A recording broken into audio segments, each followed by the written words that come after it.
Puede cambiar la grada, puede cambiar el césped, puede cambiar incluso el lugar en el que se encuentra, pero el espíritu del Carlos Tartiere es siempre el mismo y lleva toda su historia emocionándose con nombres propios. Hoy se homenajea a uno de ellos, Herrerita.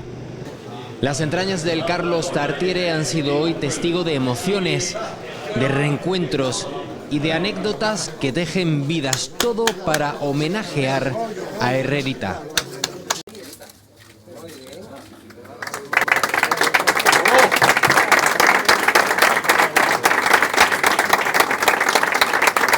Lino de Oviedo habla orgullo, valor y garra. Eso eran sus características, además de su gran personalidad y ser el capitán que llevaba toda la nave a cuesta. Están saliendo bien las cosas del centenario, lo que en el mes de enero anunciamos en aquella gala del inicio del centenario, y bueno, pues esto fue una más, pero que no estaba prevista por nosotros, ni mucho menos. Es un gran amigo mío, el escultor, vecinos de Langreo, me lo comentó en su momento, pero y dije, ojo, encantado de la vida que puedas hacer eso. Habla con Ángel para cuando venga que lo haga él, bien, perfectamente todo. Pues bien, una cosa más que no estaba prevista, pero que estuvo muy bien. Vivía para el fútbol nada más, la vida de él fue el fútbol, y el Real Oviedo, claro. En el Oviedo estuvo 17 años como jugador y otro montón de años como segundo entrenador del Oviedo. En mi familia hay 3 internacionales que jugaron en la selección.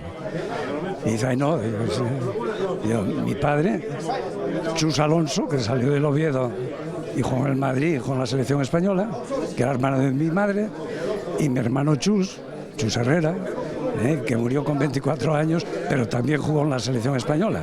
Quizás sea la única familia de España que por las 2 ramas tiene internacionales en España. Lo que no deja de ser bueno es que los niños quieren fútbol y cada vez hay más inscripciones en el fútbol prebenjamín, que esos son el futuro del fútbol, porque el fútbol profesional, aún teniendo, entre comillas, mucho dinero, tendrían bastante más facilidades si se cuidara la cantera, como ahora mismo hay un ejemplo, Real Sporting de Gijón, que está cuidando la cantera, lo que no hizo durante unos años, que fue lo que llevó en su día al caos de tal. Por lo tanto, que el fútbol profesional no puede olvidar el fútbol base.